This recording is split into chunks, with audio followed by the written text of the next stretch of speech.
दर्शक पनि यति बेला हामी मेखलाजुङ 4 मा आइसकेका छौँ र पछिल्लो समय गौतम बुद्धको रूपमा फेरि पनि गौतम बुद्धको पुनर्जन्म भएको भनिसकेपछि यति बेला हामी यस स्थानमा आएका छौँ। 28औं शताब्दीको सेन्चुरीमा आइरहेका छौँ र यति बेला पनि के फेरि पनि गौतम बुद्ध आजभन्दा हजारौँ वर्ष अगाडि चाहिँ उहाँको चाहिँ जन्म भएर पनि मृत्यु भइसकेको हो। गौतम बुद्ध फेरि पनि उनको जन्म होला त भन्ने विषयमा हामी यहाँ आएका छौँ र प्रत्यक्ष यति बेला हामी यहाँका स्थानीयहरूसँग जोडिन चाहन्छौँ। सबैभन्दा पहिला हामी यहाँ भाइसँग जोडिन चाहन्छौँ। नमस्कार, मेरो नाम चाहिँ लेलिन घिसिङ र यहाँ हाम्रो भाइ चाहिँ अहिले यसरी गुफा बसिरहँदाखेरि हामीले देखेको चिजहरू भनेको चाहिँ यो भाइ यो रुख चढ्ने अनि रुखमाथि नै उसको ध्यान पढ्ने के गर्छ, पढ्छ माथि गएर होइन रुखमा, अनि त्यस पछाडि भनेको झर्ने फेरि बस्ने पढ्ने यस्तै छ। तपाईहरुको साथी जस्तो लाग्यो उमेर हेर्दा त? साथी मेरो भाइ हो, हामी सबै साथी भाइ जस्तै। यो भन्दा अगाडि उहाँ तपाईहरु जस्तै हुनुहुन्थ्यो नर्मल? नर्मल भन्दा पनि यस्तै अब यो भन्दा अगाडि चाहिँ बिहान सूर्य उदाउने बेलामा पानी सूर्यतिर फाल्थ्यो, ढोक्थ्यो, खै के गर्थ्यो हैन? पहिला चाहिँ त्यस्तो गर्थ्यो। अनि अर्थ त्यस्तो। उहाँले अध्ययन चाहिँ के कति गर्नु भएको छ? अध्ययन भन्नाले पढ्नु भएको? पढाइ चाहिँ एसएलसी दिए होला। एसएलसी? हजुर। यस्तो जुन तपाईले भन्नुभयो नि रुखमा चढेको भयो, कहिले चाहिँ हो ठ्याक्कै थाहा छ तपाईलाई? यो 9 गते भनेपछि 9 गतेको दिनै होला हैन भाइ? 9 गते चढेको। त्यस पछाडि हिजो पनि चढ्यो। हिजो कति 11 गते। हिजो चाहिँ अब यो धेरै मान्छे थियो क्या हिजो हेर्नेहरू, प्रत्यक्षदर्शीहरू चाहिँ लगभग एकदमै सबैजना त्यस्तै हल्ला सुनेर हामी आयौँ र देख्यौँ पनि हैन? तपाईहरुलाई चाहिँ के लाग्छ त? उहाँ के भएको हो, के यस्तो भएको हो जस्तो लाग्छ तपाईहरुको विचारमा? अब यसो अब देखिराख्नु भएको छ केही समय अगाडिदेखि। अब यसो सम्झिँदाखेरि त अब नर्मल मान्छे त प्राय अब यस्तो हुँदैन नि त हैन? के भाइसँग शक्ति नै छ कि अब नै लाग्छ, त्यस्तै लाग्छ, शक्ति नै छ कि जस्तो लाग्छ क्या अब उसको हरकतहरू हेर्दाखेरि चाहिँ।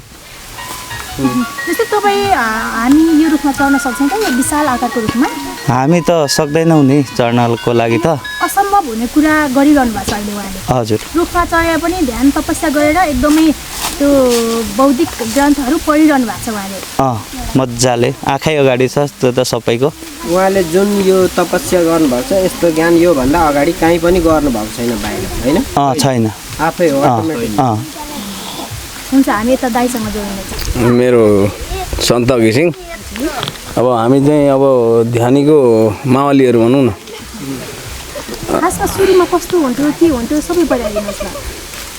अब उसको कुण्डली नै चाहिँ अब सुरुवातको यसको यो लक्षणको हरकत चाहिँ अब त्यति क्लियर नभएको म पनि धेरै घुमिरहने हुँदाखेरि र मैले थाहा पाएअनुसार र देखेअनुसार चाहिँ यो आजभन्दा चाहिँ अघि ऊ जुन अब भिक्षुले भने जस्तै अब कुन समय हो ऊ चाहिँ त्यो तिथिमिति चाहिँ उहाँलाई नै थाहा होला।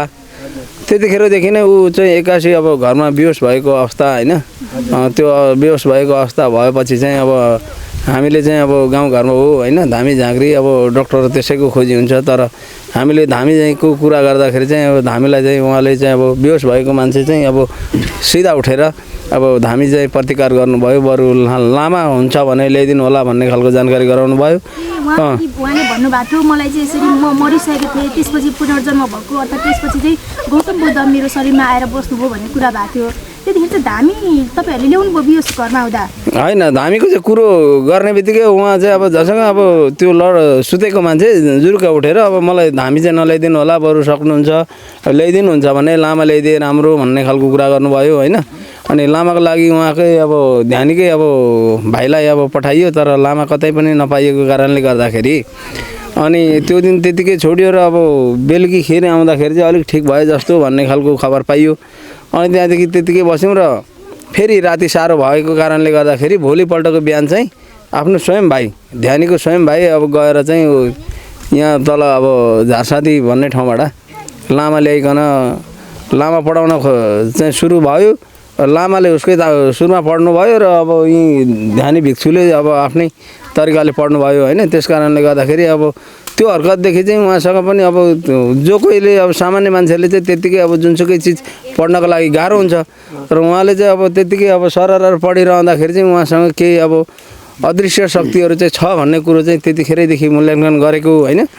र त्यसो भइरहँदाखेरि त्यहाँदेखि पछाडिको हरकत चाहिँ उहाँको अब सुस्त होइन, मान्छेसँग खासै धेरै नबोल्ने भित्रै रहने। अब त्यसो भइरहँदाखेरि हिजो मात्रै जानकारीमा आएको थियो अब दाजुभाइसँगै बस्दा रहँदा पनि अब दाजुभाइले पकाएको दाजुले नखाने, त्यो हुँदाखेरि आफै पकाएर खाने पनि गर्नुभएको रहेछ होइन। त्यो कुरो चाहिँ अब घरमा पनि त्यो हुँदाखेरि चाहिँ अब त्यो कुरो चाहिँ मलाई जानकारी भएन, तर हिजो मात्रै अब क्लियर भयो होइन। हिजो अब भाइको मुखबाट सुन्दाखेरि चाहिँ अब भाइ किनकि भाइ पनि अब एउटा चाहिँ अब धामी भएको कारणले गर्दाखेरि उहाँ चाहिँ फेरि भाइ चाहिँ भोगी धामी हो। त्यो हुँदाखेरि पनि सायद उहाँको र अब उसको अब गुरु फरक भएको कारणले गर्दा पनि अब त्यो भोगीले पकाएको चिज नखाएको हुनसक्छ होइन। त्यस कारणले गर्दाखेरि अनि त्यहाँदेखि पश्चात चाहिँ अब 9 गते चाहिँ यहाँ जाने भन्ने 9 गतेको दिन चाहिँ कस्तो भयो भने 10 गते जाने भन्ने हल्ला थियो।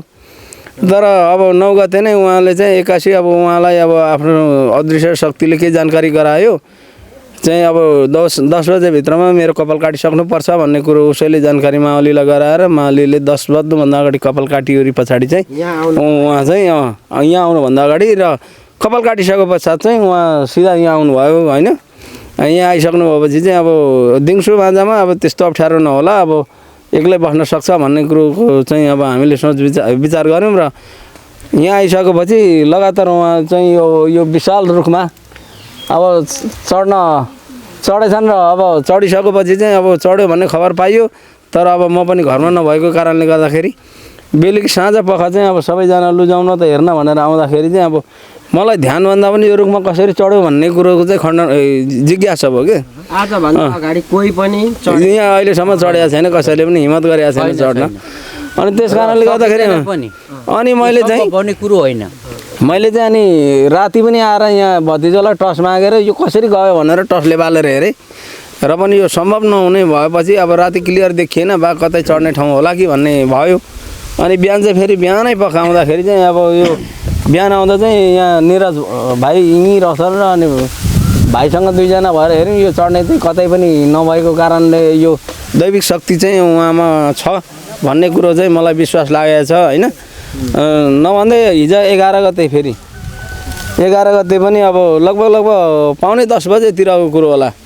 त्यतिखेर चाहिँ अब रुखमा चढ्यो भन्ने जानकारी आइसकेपछि हामी पनि आयौँ। आउँदाखेरि चाहिँ अब एकदम हेर्नेको त रुखमै उहाँ चाहिँ ध्यान गरेर बस्नु मोटामोटी रूपमा उहाँ कस्तो भने अब पाउने 10 बजेतिर चढ्यो भन्ने कुरो जानकारी आयो होइन। त्यहाँदेखि चाहिँ अब हामी रेगुलर हिँड्नै बस्यौँ र अब तपाईँले अब खिची पनि सक्नु भएको छ होला, त्यो धागो बाँधेको ठाउँमा गएर बस्नु भएको थियो तेर्सोमा।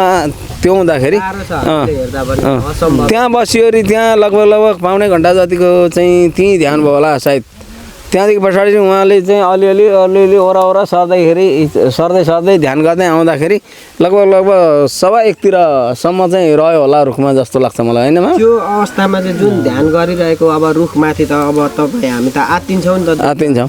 त्यो समयमा तपाईँहरूले बोलाउने कोसिस गर्नुभयो कि भएन? हामीले त्यो चाहिँ बोलायो भने किनभने त्यो सोच चाहिँ कसरी आयो भने तपाईँको अब तपाईँको कस्तो भयो भने अब यो रुखमा चढाएको छ विशाल रुखमा, ऊ चढ्दाखेरि अब हामीलाई चाहिँ अप्ठ्यारो असहज भइराखेको छ। हामीले बोलाइरहँदाखेरि अब चलाइरहँदाखेरि कराइरहँदाखेरि उहाँको ध्यान भङ्ग भएर अब शरीरमा अब देउता छुटो भने अब के शक्तिले चढाएको छ त्यो छुटो भने अप्ठ्यारो असहज पर्छ कि भन्ने हिसाब किताबले हामीलाई भरिसके चाहिँ भित्र मुनि बस्ने साथीहरूलाई को हल्ला पनि पो गर्न खासै दिउन, किनकि उसको ध्यान भङ्ग भयो भने अप्ठ्यारो असहज हुन्छ कि भन्ने। तपाईँको व्यक्तिगत हिसाबले जुन अब पहिलादेखि गर्दै आएको हरकतहरू हेर्दा चाहिँ तपाईँलाई के हो जस्तो चाहिँ लाग्छ त? अब त्यसबारेमा चाहिँ कस्तो लाग्छ भने अब अहिलेको 21औं शताब्दीमा तपाईँको यो मिडियातिर मात्रै देखिन्थ्यो, अहिले चाहिँ अब प्रत्यक्ष अब आफ्नै भान्जा पनि अब फेरि यसरी भइरहँदाखेरि र अरूभन्दा छुट्टै हरकत रहेको कारणले र यसरी चाहिँ अब अनौठो अनौठो कार्य गरेको हुँदाखेरि चाहिँ अब उहाँमा चाहिँ केही दैविक शक्ति छ भन्ने चाहिँ पूर्ण विश्वास गरेको छु मैले। हुनु चाहिँ हो तर के हो भन्ने चाहिँ थाहा छैन। त्यो चाहिँ त्यसबारेमा चाहिँ म आज पनि म बिहानै आएको थिएँ यहाँ।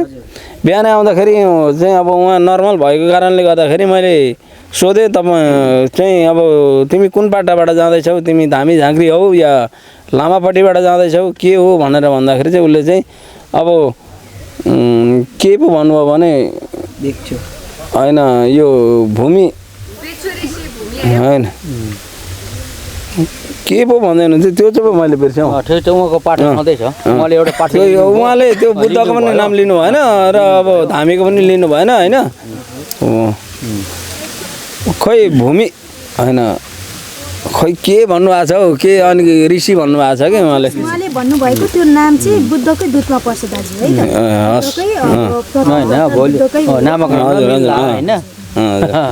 उहाँले नामकरण नमिल्ला। हजुर केही भन्न चाहनुहुन्छ?